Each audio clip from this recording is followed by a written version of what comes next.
Hello प्यारे बच्चों कल है पेपर। कल आपका पेपर है 10 तारीख 10 मार्च को आपका सीबीएसई का 10th क्लास का पेपर है।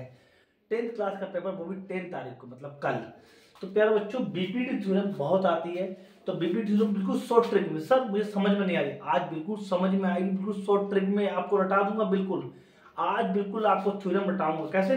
थ्योरम का नाम है theorem 6.1 BPT theorem, Thales theorem. इसे थेल्स थ्योरम भी कहते हैं और इसे बीपीटी थ्योरम भी कहते हैं। क्या है बीपीटी थ्योरम? क्या कहती है बीपीटी थ्योरम? क्या कहती है? कहती है बीपीटी थ्योरम एक ट्रायंगल है, उस ट्रायंगल में एक जो साइड है, जो ट्रायंगल है, ट्रायंगल में कितनी साइड होती है? 1 2 3। ट्रायंगल में 3 साइड होती है। एक एक्स्ट्रा लाइन, कोई एक्स्ट्रा लाइन ट्रायंगल की 2 साइडों में इंटरसेक्ट करती है। ट्रायंगल में 3 साइडें, तो 2 साइडों में कोई एक्स्ट्रा लाइन उन 2 साइडों में इंटरसेक्ट करती है। क्या करती है? इंटरसेक्ट करती है। तो बची हुई साइड क्या हो जाती है? बची हुई साइड जो होती है वो एडी और डीबी। तो बची हुई साइड का रेशियो जो क्या हो जाता है? इक्वल हो जाता है। क्या कहता है? दोबारा रिपीट करेंगे। जो 3 साइडें हैं, 3 साइडों में 2 साइडों में कोई एक्स्ट्रा लाइन, अदर लाइन जो उन 2 लाइनों पर इंटरसेक्ट करती है, तो जो एक्स्ट्रा लाइन है और बची हुई साइड वो पैरेलल होगी। क्या होगी? पैरेलल होगी। अगर वो पैरेलल होगी तो उनका रेशियो इक्वल होगा। उनका रेशियो क्या होगा? इक्वल होगा। यही हमें प्रूव करना है। क्या कर रहा है? रिपीट करते हैं। कह रहा है ट्रायंगल है जिसकी 3 साइडें हैं। ट्रायंगल में क्या होती है? 3 साइडें होती हैं। 2 साइडों में कोई एक्स्ट्रा लाइन इंटरसेक्ट करती है। बची हुई साइड से जो इंटरसेक्ट लाइन करती है, जो लाइन इंटरसेक्ट करती है वो उसके क्या है?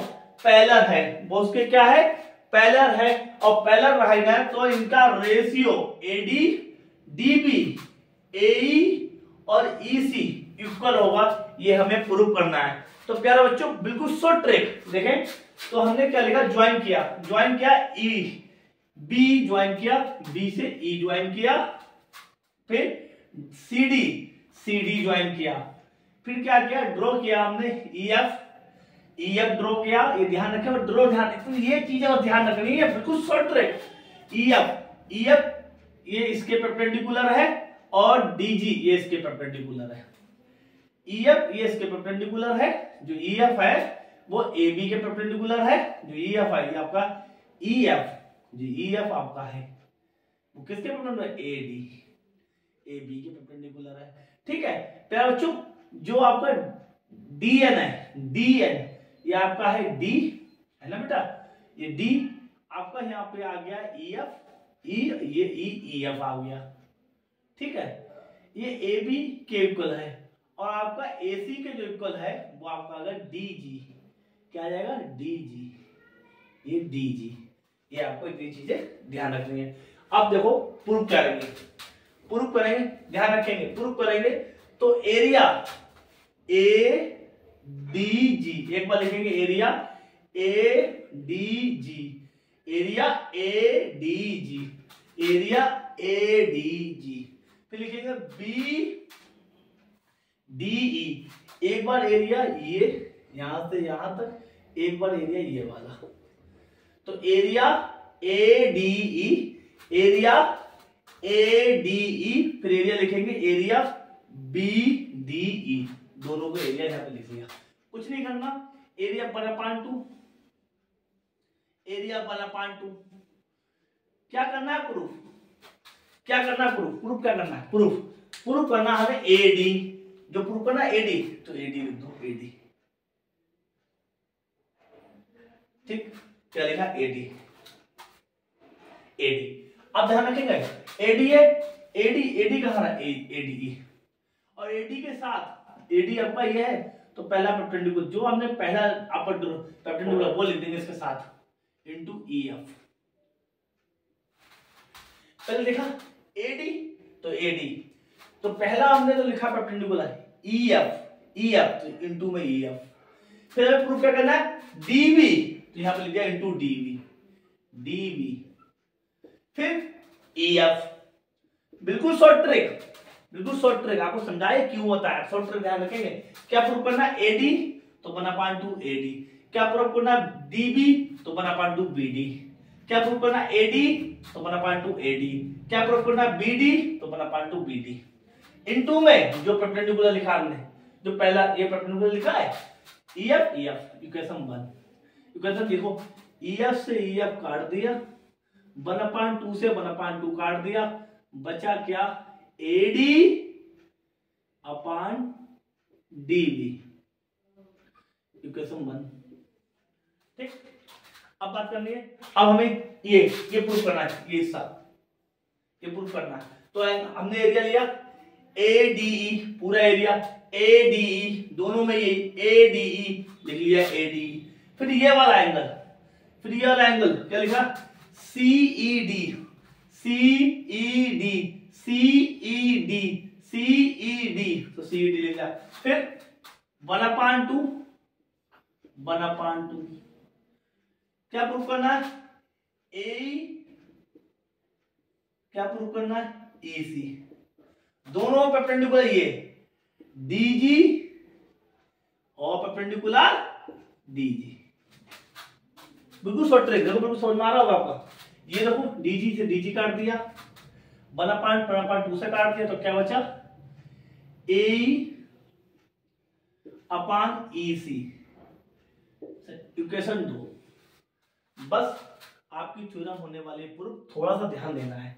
आपको मैंने बताया था कि दो परपेंडिकुलर, जो दो लाइनें एक दूसरे को जो पैरेलल है, जो लाइनें एक दूसरे से पैरेलल हैं और जो पैरेलल लाइनों पे एक ही बेस पे क्या करते हैं, अगर एक ही बेस पे यहीं पे देख लो, यहीं पे अगर देखो ये एक है पैरेलल, ये पैरेलल इससे है, अगर एक ही बेस पे एक ये ट्रायंगल है, एक ये ट्रायंगल है, अगर एक ही बेस पे दो ट्रायंगल है, तीन ट्रायंगल है, तो उन सबका एरिया होता है इक्वल होता है। क्या होता है? इक्वल होता है। देखो एक ही बेस पे ये दोनों एक दूसरे से क्या है? पैरेलल है। ये दोनों एक दूसरे से पैरेलल है, तो इन दोनों पैरेलल लाइनों पे जितने भी ट्रायंगल बनेंगे, इन सबका एरिया क्या होगा? इक्वल। तो इस पे ये एक ट्रायंगल ये बन रहा है, एक ट्रायंगल ये बन रहा है, तो दोनों को हमने इक्वल लिखा, BDE इक्वल होगा CDE, इक्वल होगा CDE, ये दोनों इक्वल होंगे। क्यों?